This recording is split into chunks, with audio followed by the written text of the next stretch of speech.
Live from the Mighty Veedverks Airship, I'm Travis Lippert, CEO of Verks Unlimited Limited, I'm sorry, I keep screwing that out. Better known as Veedverks, and Jason Lopez, industry expert. Industry expert. Cannabis industry expert.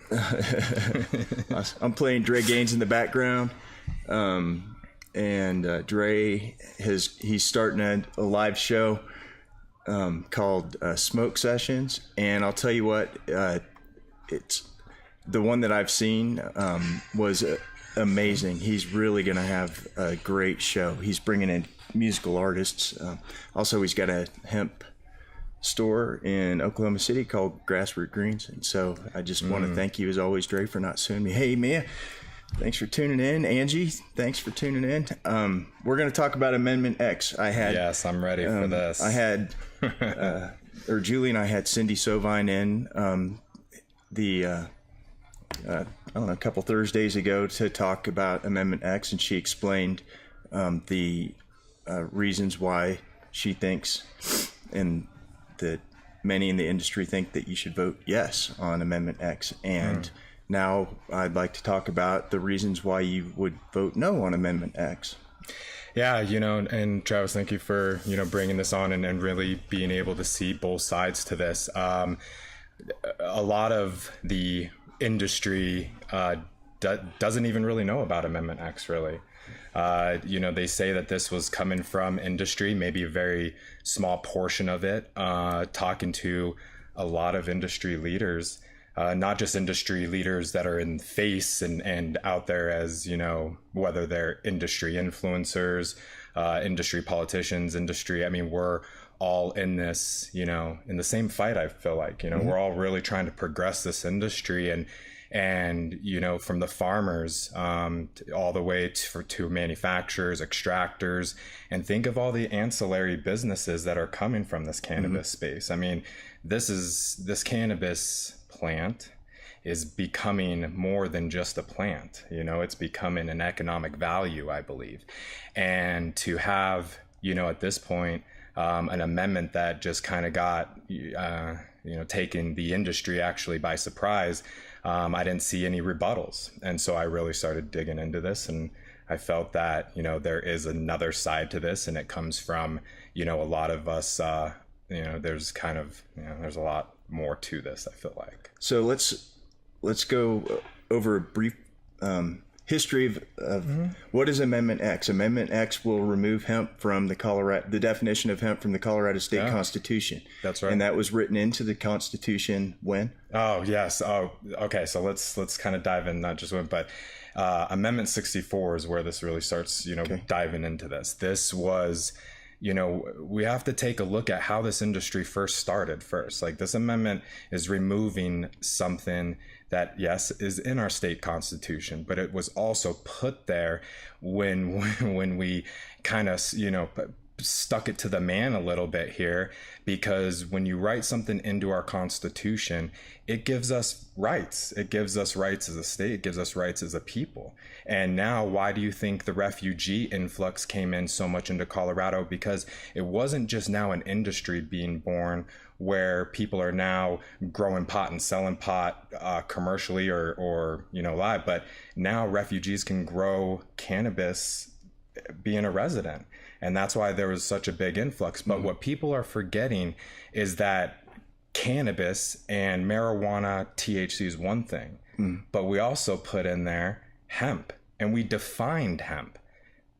Hence now, boom, the hemp industry, that gave us a definition to go off of. And my goodness, farmers have been sacrificing so much and so long to fall within those regs that we have developed the industry from that start.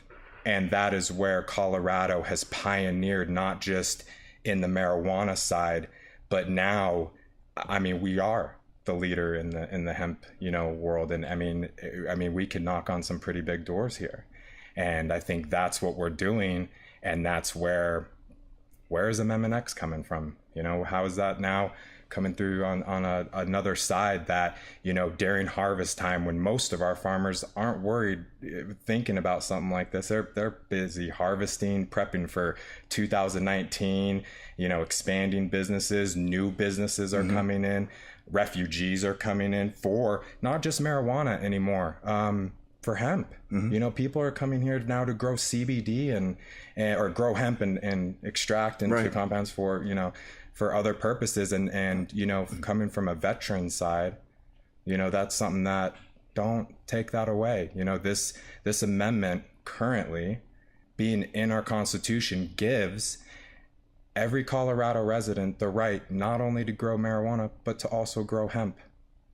And I think taking that from people is we shouldn't do that right now. I think it's very too proactive in a lot of senses, and why fix what isn't really broken right now? I mean, in business, the industry's growing to be Colorado #1.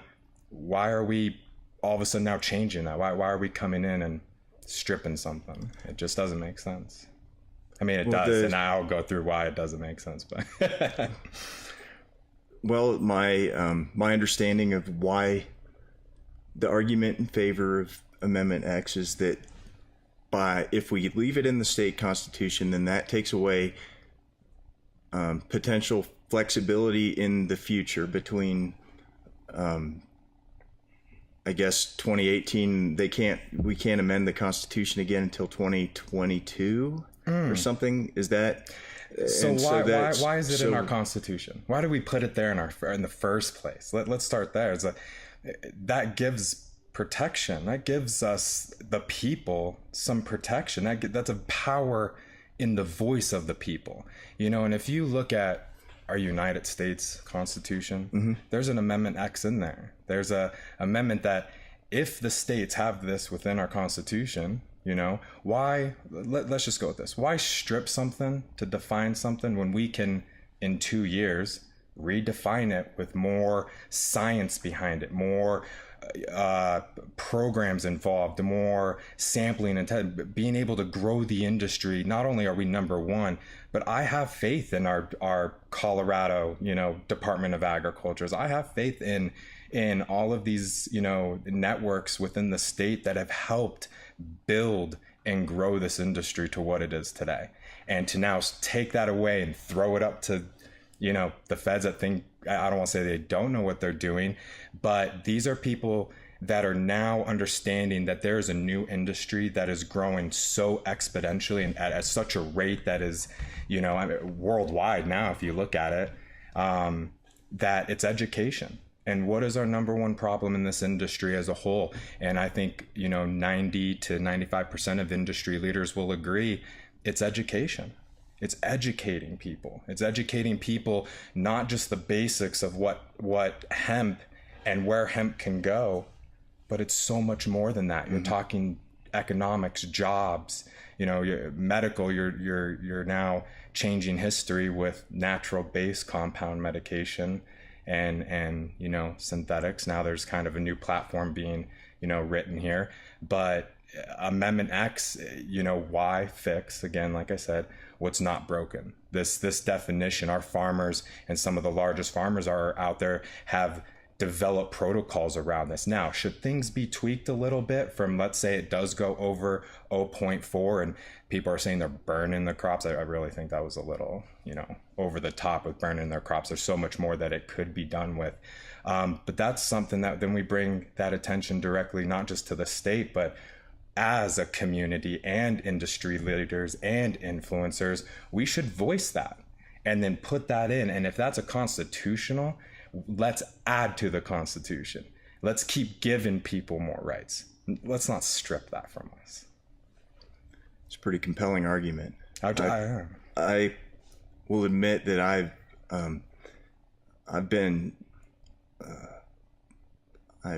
vacillated, I believe is the proper word, between, whether pro or con, but at this point I can't get behind it. Like, if not, my wife voted yes on it, I believe. And because, she asked me at the time, but I haven't voted yet. And if nothing else, I think I need to counteract her vote and we'll be a wash. But if I wish I would have advised her differently about how I felt at that time. Well, and you know, this industry is such in its infant phase. You know, Travis, this is an industry that educating, not just here in Colorado. Right now, I'm seeing feeds about this Amendment X on both sides, you know, and I've really, you know, put my, you know, talk to everyone I could. And that's what brought us together, you know, Travis, and really, you know, being able to bring this education to not just industry leaders,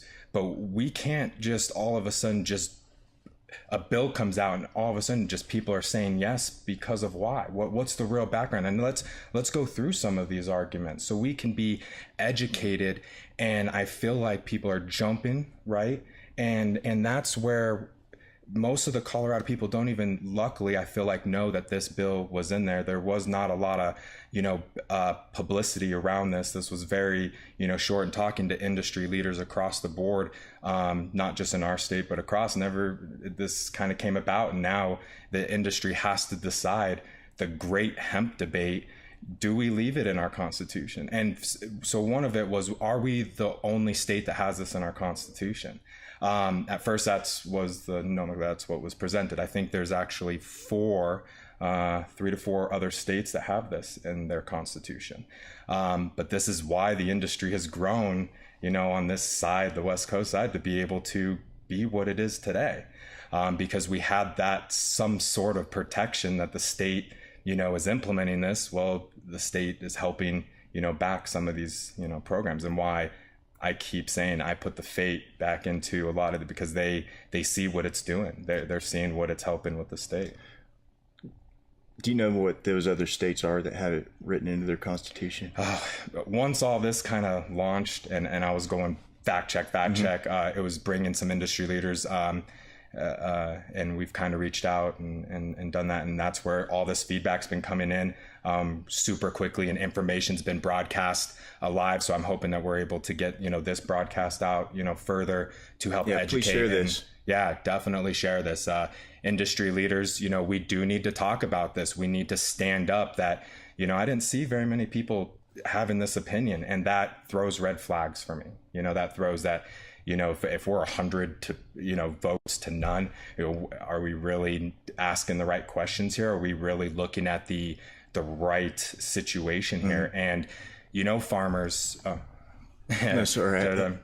I'm going to try and remember to read comments as we go along, because I'd like to get other people to weigh in on this as well. Oh, yeah, that would be good. Yeah, comment. Please ask questions on this. I come from, you know, pretty in-depth knowledge around this industry, not just with growing, extractions of business, you know, seeing the startups within all parts of this industry, from the marijuana and the hemp side, and seeing Colorado, being a Colorado native, you know, post 2008 and going through 2000 to 2008, you know, caregivers and how this was bringing medication, and how doctors at that time were prescribing just straight marijuana, you know. And so seeing how the industry has progressed, there has been so many people involved into this industry that have sacrificed so much. And if we talk about the medical, I mean, I'm sure industry leaders can post all about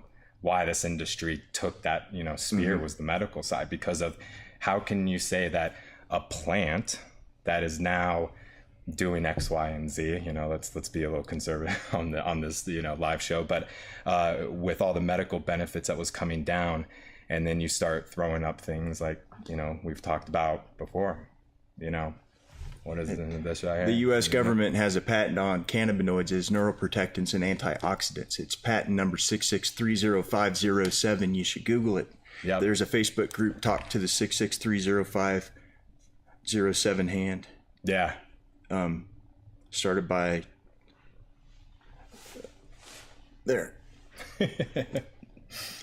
started by Amy Dawn Berlin Hilterbrand, and she's who got me turned on to this. That's why I do this all the time. Yeah. So, in order to be on Schedule 1, a drug must meet 3 criteria, one of which is that it must have no currently accepted medical use. And the fact that the government has a patent on cannabinoids as neuroprotectants and antioxidants, and it talks about things like Alzheimer's and Parkinson's. The fact that they have a patent on its medicinal use makes it just completely illogical for it to be on Schedule 1, and cannabis needs to be descheduled. Oh, 100. I'm support. That's why is this industry here? Because of helping medical patients that at one time had no other options. You know, they're being a consultant. I consult not just with industry leaders and cultivators and extractions and grows and farm and all these things. It's now patients. It's educating patients and now educating doctors and bridging this gap that we have between this, what is this, you know, and what is affecting and why, and all these questions that now physicians are coming out with and saying, you know, it's just now taking the cannabis science to the level and even further into the pharmacology realm, the pharmaceutical realm, the pharmacokinetics realm, the dynamics realm. You know, this is really branching in to medical in a very large sense. And this is built off of Amendment 64, off of things that we have put into our Constitution to open the doors a little bit here without involvement from, you know, big gov. Let's do a little decision matrix here. Where we vote.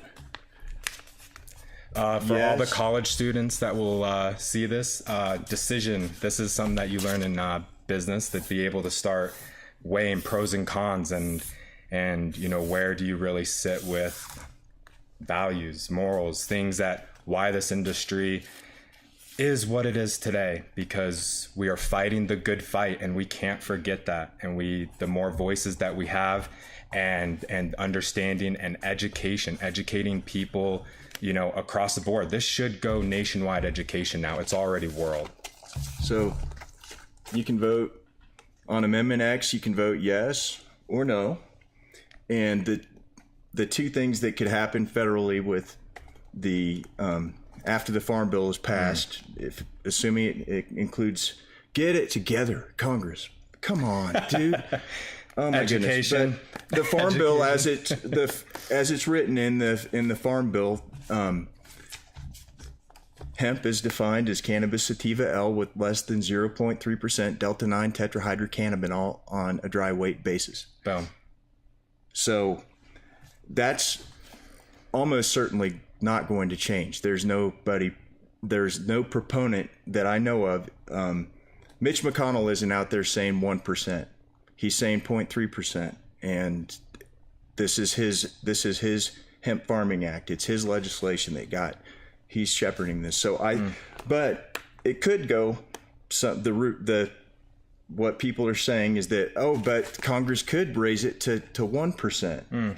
And if they raise it to 1%, what then can I do? Things like that. What could because Colorado has it defined in its constitution as 0.3%, then you could have people in Kansas growing hemp that is 1% THC, or that, you know, shooting for the 0.3%, but maybe it goes to 0.5 and they've got some leeway built in there. And if we've got it locked down in our constitution, then what could the effects be? Right. Or what could the implicate? Yeah. So if you vote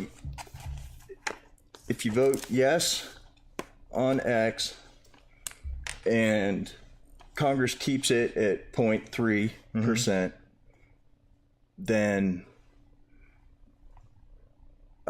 that's when. See, what's going. What do we get? If you vote yes on X and Congress raises it to 1%, then there's potential. I guess. I mean, monetarily, that could matter. If you vote no, monetary. If you vote no and Congress keeps it at 0.3%, then, you know, that's the goal. That's the status quo. That's what we want. Here's where education's again going to come back into play on this, because from everyone that has been speaking about this, from the FDA comments on this, there's no one that's really been pushing this 1%. When this bill or things were talked about under this amendment, we should be writing 1% into our Constitution, not stripping our Constitution, throwing it up and hoping that the Fed say, oh, maybe 1% or 3%. My understanding, they're going with 3%. Why? Because Colorado's the leader. They've come to Colorado, and when I say they, the FDA, the DEA, they've, regulatory agencies from all over the nation, global business from Canada, they've all seen Colorado. They've all looked at Colorado and seen the way we have done things and built things and utilized resources when we didn't even have resources to utilize, and have brought this industry together in so many ways. This industry is bringing, people together like this, from physicians to patients to suppliers and everything in between. But this is where 0.3%, that right now is the standard. Why? Because Colorado has now not just been an industry leader, but we're setting the standards. We're really pushing why this industry is growing the way it is and setting these platforms, and why other states are polling industry experts like myself, like everyone that's, coming now, going to probably comment on these feeds, to bring together. And this is what is going to keep growing this industry. And 0.3%, if we're talking really pushing it out there to our legislature, all the way to the top to Congress, 0.3% should be the standard to help states that are just now implementing this to be able to grow from the foundation and grow. Either way, Colorado's and their farmers and everything else are going to stay number one. I have no doubt in that, because of what we did with the regulations we had. Let's just update them. And why fix right now if we're number one and we're saying that we want to compete with other states? Who are we trying to compete with right now? We're trying to do the best we can right here to lay these solid foundations for Colorado, because at that point, other states will be looking at us and using that. And that's why I believe that it's not going to raise to 1%. It's going to stay at the 0.3% and build that foundation.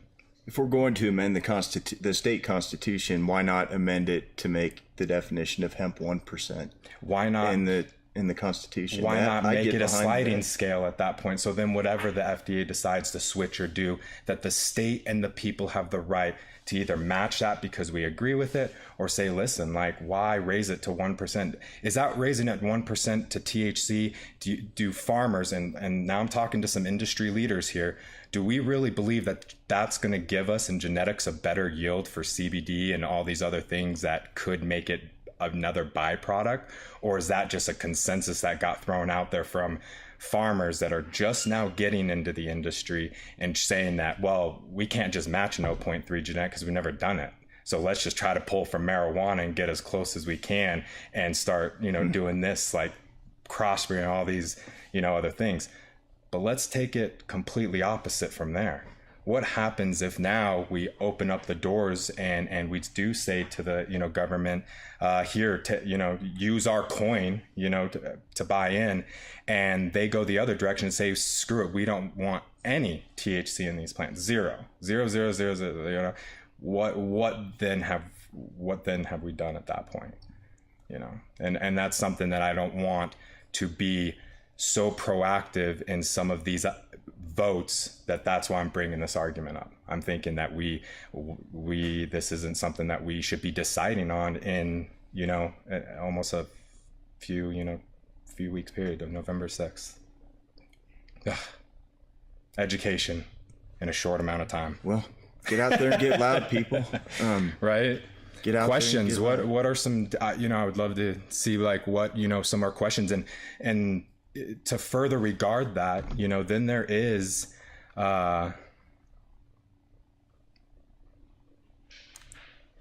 Austin's saying exactly, thank you guys. Austin. Let's amend to 1%, not strip our constitutional rights and allow the feds to dictate. I couldn't agree with that more. Let's protect this. This is why this industry we got to understand, we're still pioneering here, and there's still big business out there that does not care about the people. Let's just be really honest here. Let's be honest here, because if we're going to be honest, then we can start industry leading a front that now this is not just nationwide. And, you go to Texas and you talk about some of this stuff. They're still learning about, I mean, I'm not going to lie, swag to, real what Colorado is, or you have these refugees now moving their entire lives and jobs and,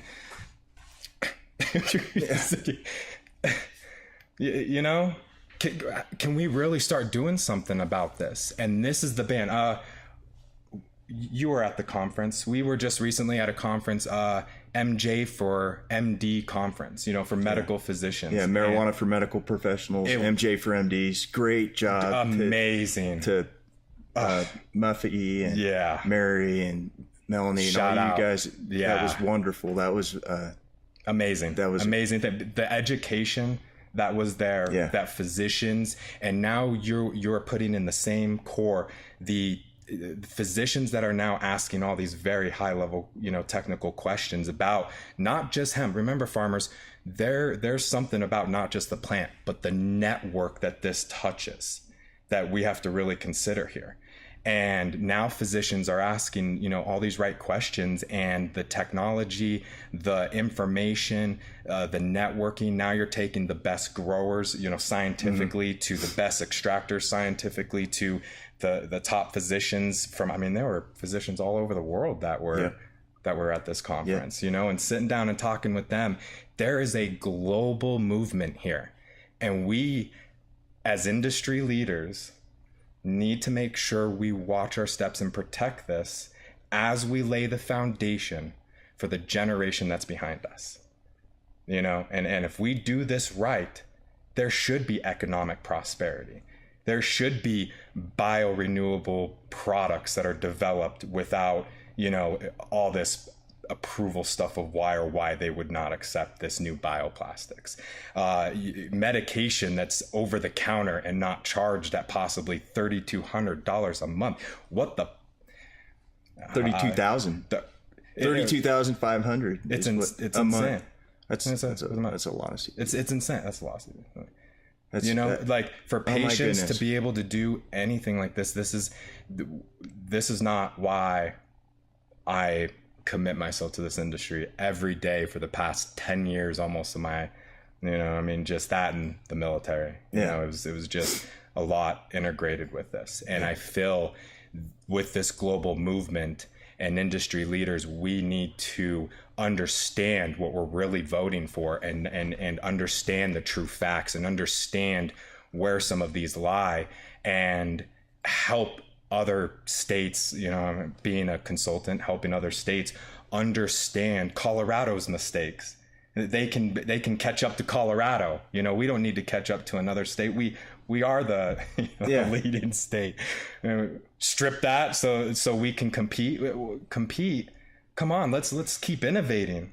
But we got to make sure that our foundation is solid, and that is why I'm opposing Amendment X and for the industry leaders and the crazy underground, that is all across the United States that have been pioneering into this in every state across the United States and global, that's what we're doing. We're really helping people, and our voices should be heard. And Travis, like what you're able to present here is amazing, to get that word out there, to be able to educate and pull from these type of areas of expertise to really say, listen, are we really asking the right questions here?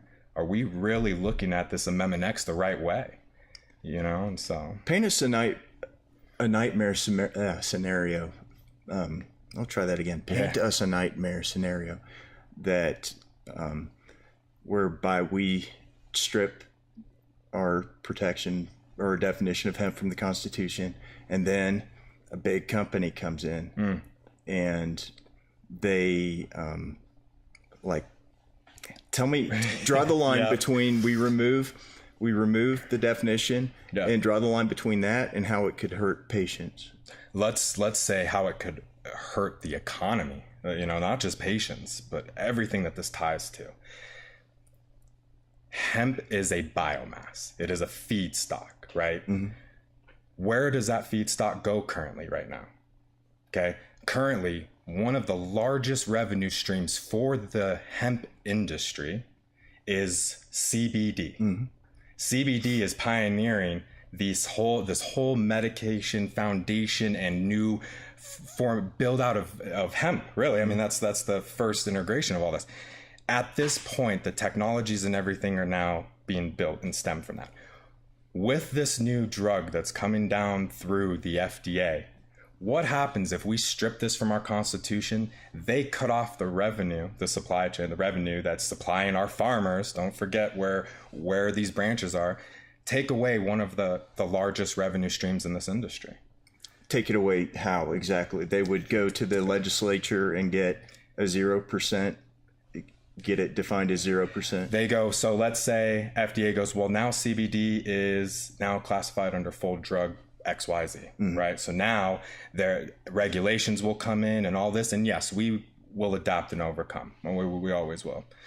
Why start setting up all of this when the industry is at its infant phases and regulations from the state are already coming down to get it to that next level in staging, right? To stage all of this. But if we move too fast, think of how much more investment that a lot of these new farmers are coming in, these new companies that have new technology coming in, that all of a sudden now they have to have all this new integration from FDA standards. Don't forget what we're kind of knocking on the door here a little bit. You know, we don't know the book that they can just, I mean, we do, you know, we're prepping for, we know, and Colorado is very progressive in this. Again, shout out to all our, you know, most of our regulatory agencies involved with this, because you know, they put in so much extra time and dedication to this industry because they believe it just like the industry leaders do. And that's why Colorado is also number one. But when you also hear it from high level areas that they didn't even know, and people are saying that this should not go through, we need to really talk about this. That's why I was like, that's it. I'm CDA didn't know? Well, I don't want to start pulling names and what areas did or didn't know, but this Amendment X should seemed a little sneaky. Comments. People over products. People over products. That's a really. Or let me go one step further. Quality over quantity. You know, the quality of, you know, a lot of this as well. You know, our farmers do an amazing job. And now the industry as a whole is even taken another stance towards quality. Hence why the industry is now going under. And I've walked through, you know, a ton of different, you know, manufacturers and extractors, and they are going that direction, you know, being that consultant. They see not only updating amazing now SOPs where companies are now learning and integrating. So you're talking, there's people that are bringing technology to this that have never dove into this industry before or been fully integrated, you know? And so it's almost like industry leaders need to, this is what I really preach. True leaders create more leaders. And if we're able to create more leaders that we're able to kind of bring under our wings a little bit more, help integrate this industry more, have other states look at Colorado as a guidance here. We're pioneering from technology, growing, extractions. Why mess with that right now? It's just, again, we keep coming. Why mess with being the number one state? Just currently, and I understand that 0.3 and 1 and the new 2018 Farm Bill, but already the FDA's already publicly commented that this 0.3 should be that standard right now. These states that are just now coming on board need a foundation to start with, and instead of pulling marijuana products down, if that's the big case and it is this 1% argument, well, let's write that into our Constitution. I don't mind, as an industry leader, taking 2 years, whatever they say setback. I don't think it's a setback. Colorado we're not gonna sit back, you know, and just say, oh yeah, we're gonna take 2 years to make sure that while the regulatory agencies and all these government officials are figuring out and pulling industry leaders in to do public comment speaking, FDA has public comment on all of this, I believe until October 31st. So voices, I know a lot of the organizations are now pushing towards that, and information has been broadcasted, but again, you know, you look at Amendment X, and I thought people knew about this, but most people don't. So comment, Go let them know that 0.3 should be the standard to start with, and let's build from there. Let's grow from there. It's planting a seed and growing it from there. Let's learn this from, let's do this the right way. Yeah, we walk a tightrope. Let's just keep the safety net there for a couple more years. We should. And then, if anything, improve it a little bit. If there's 4 states that have an amendment into our Constitution, or have this in our Constitution, shouldn't we then at least be that foundation to hold strong, to make sure things are going the right way before we start stripping things from the people? And if that's the case, that means anyone that is now growing hemp may no longer grow hemp. Right now, any veteran, coming from veterans, and I know a lot of veterans are, listen, I don't want to grow or smoke or do marijuana, THC, because I have professional jobs or this. But hemp, they're doing all kinds, from cooking oils to, butter and things that aren't getting them high, and that is where, if I'm now being able to grow it as a new refugee that for CBD and hemp area, or I'm a new farmer that is now wanting to get involved into this, and we're throwing that up in the air, again, why? For what reason? Don't take that from the veterans. I know so many veterans that are now growing hemp because of CBD. They might not have connections to the largest growers in Colorado, or and all these things, but this is how it started. And we can't let that stop right now. Our industry is too small. To me and you, it's growing exponentially, but people, let's go to Texas. You're talking to farmers that would love this to be a new, cover crops, new, feedstocks, to new revenue streams, to so many things that they at one point did not have and didn't even really have a choice to have. We should be that choice. We should be that hope. Well, I think that, let's see, what are those who are voting on? Yeah, what is that's the question. So Jessica is asking, what are those who are voting yes on X focusing on? What's their reasoning? What's their argument for it? I've read a lot of info and conversations. I would tell you, Jessica, that I did a show with Cindy Sovine, or Julie and I did a show with Cindy Sovine on the Veedverks Facebook page. You can find it, where she presented all of the reasoning behind why you woed vote yes. And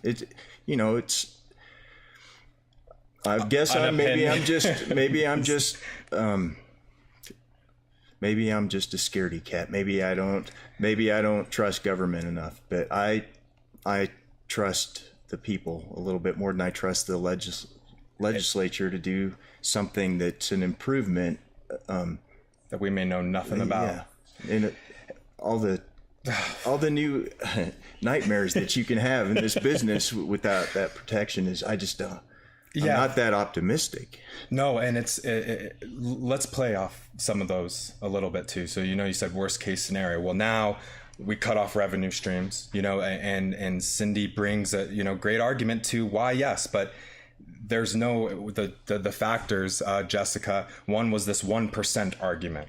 This 1% came about because farmers, again, that are trying to pull, they don't have hemp genetics or hemp areas or certain, so they're trying to pull marijuana plants and get them down into those percentages to then be classified hemp or things like that, or crossbreed, high chain, starting to do all this, right? So 1% may not make it easier for farmers. And our farmers, look at the industry in Colorado. We have done just fine under that right now.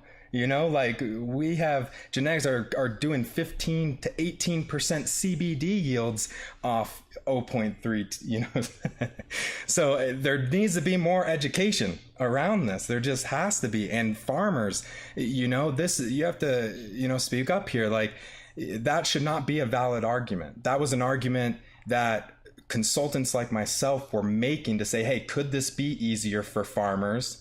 And would this be easier for farmers? And if it is, let's put that into our Constitution. Not take it away and then have farmers, you go down this direction. But, if farmers are wanting to see these 0.3 and things, come to Colorado, see why we are the industry leaders, and we will stay industry leaders. We'll set that standard. The other argument is, again, farmers, look at the supply chain, and I keep mentioning CBD and this type of stuff. This is starting to help protect this. We could even define concentrates, and actually, I believe once this video goes out, please comment on this, because this is a new area. But the hemp food bill, or the food bill that was passed, I believe now makes CBD and defines some of these areas for being a food additive, instead of a drug, or going towards those areas, right. And Colorado should set that foundation. Shouldn't we as industry leaders be understanding of some of these areas and start putting that into our Constitution to protect it? I'll vote for that. I mean, things along those lines. That's the type of thing I can get behind. Yeah. And I think that, and, again, when it comes to the refugees, that's the big one. I mean, for me, taking that possibly away, where now a veteran, like myself, can't just go to the state and say, hey, I want to grow, X amount, blah, blah, blah, and do that. Or now I have to go to the FDA and the federal government to get my CBD or hemp or whatever. I don't think we should do that. I really advise business, industry leaders, all of this. We should now unite even further. Just like marijuana, why it blasted, hemp is about to be, this next big brother coming in. And we need to unite, and we will still need to unite all the way until this is, globally regulated, and however far it goes. And, I think if we do this together, and we learn from each other, and we learn from experts that aren't always in the forefront or the face, now this kind of, I bring in that expertise to this level, and really challenging, some of these real high level questions, that's now adverting with what we all should be doing, which is building this industry out, and not worrying about all of a sudden an 8-day amendment, Amendment X coming down the pipeline and making all these arguments. So, when I was in the military, do you remember when you first went into the military? Yes. Yeah. It was very, and anyone that's in the military, I'm sure, can revert back, but why did we join the military is the big question, and would you do it again would probably be the second question, and the experiences and what you've done. And I'll go in a little background too, because I feel like everyone's like, oh, that person has this extensive background, that makes them automatically a cannabis expert.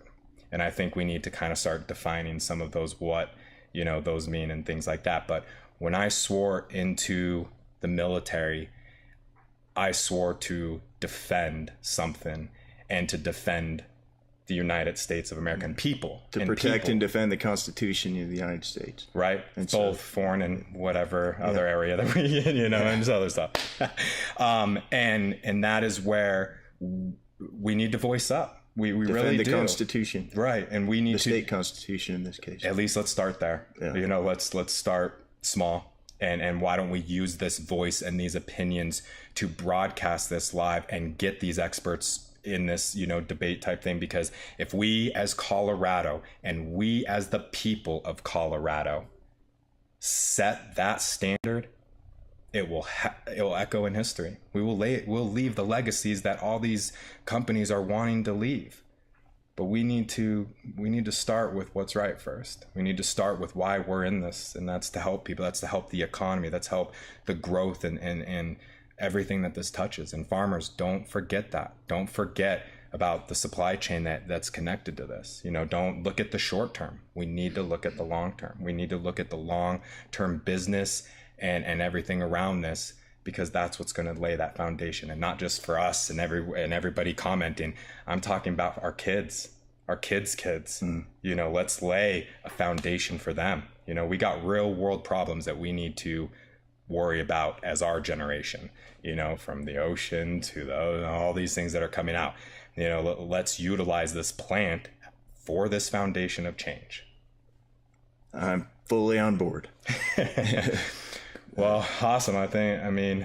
Questions. What are some thoughts and industry, again, leaders? I keep calling on you guys to speak up, but do speak up. Go make your own videos and talk about this. Yeah. Let's keep talking about this. Yeah, please. We have it's an important 2 weeks, November 6th, something along that. Let's get some more conversation. 13 days, I think. Yeah. Talk. Yeah. Questions, comments. Yeah. If you disagree, I mean, why? Just let's understand this, because as an industry, this is what we need to do. And yes, this now gets into politics and a lot of things, but it shouldn't be about that.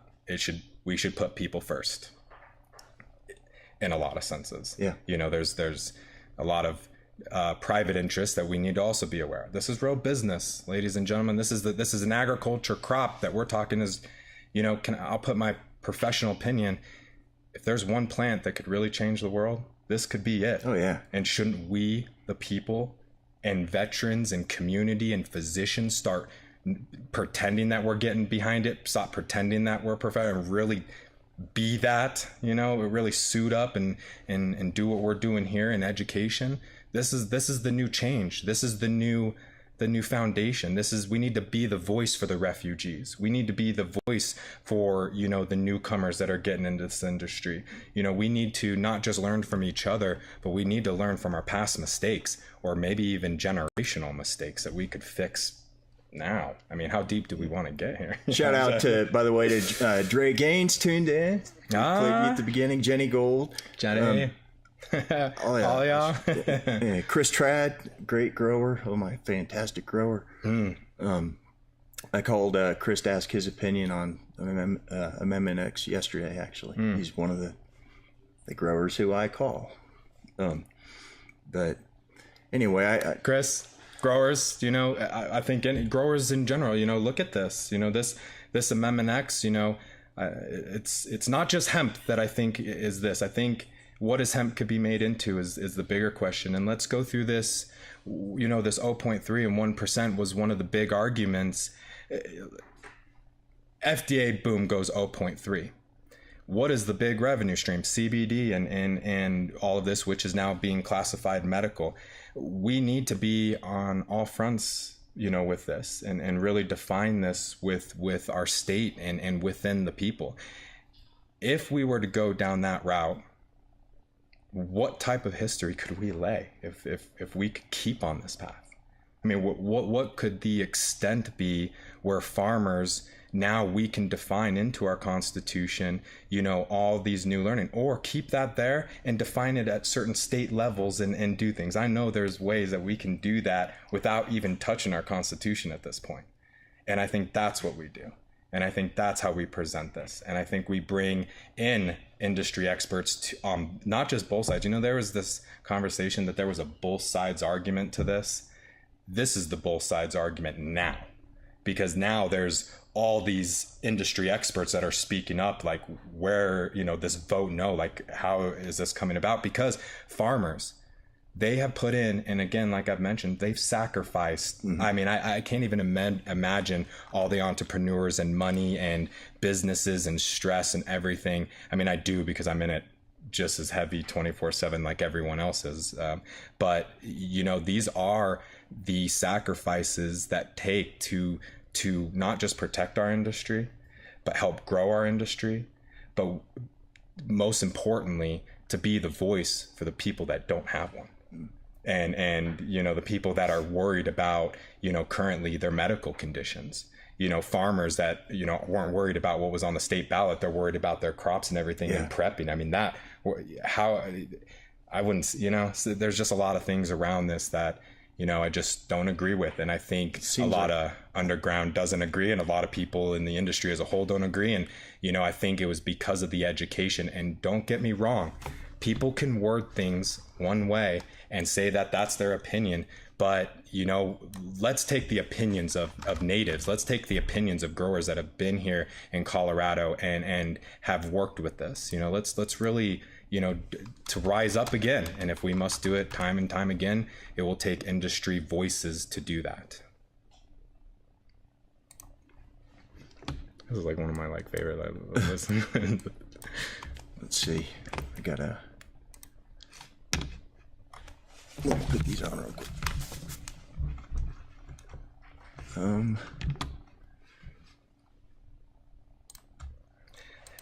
There we go.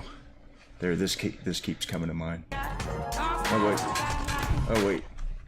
Wait, that's not what I want. Let's try this. Yeah. This is what it feels like. This is the chaos that we live in. Here we go. See, this is. I probably shouldn't show this, but all I'm saying is Hey, we gotta make a little light of all this heavy talk, right? is I think it's a trap. Yeah, right. It's a trap. Let's go with this.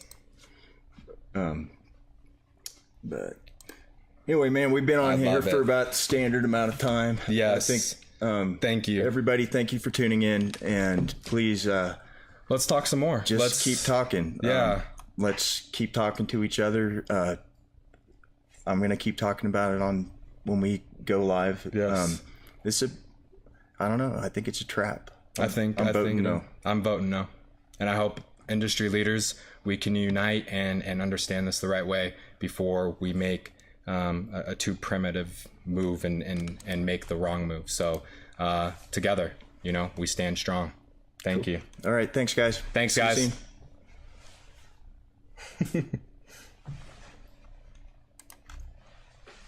That was awesome.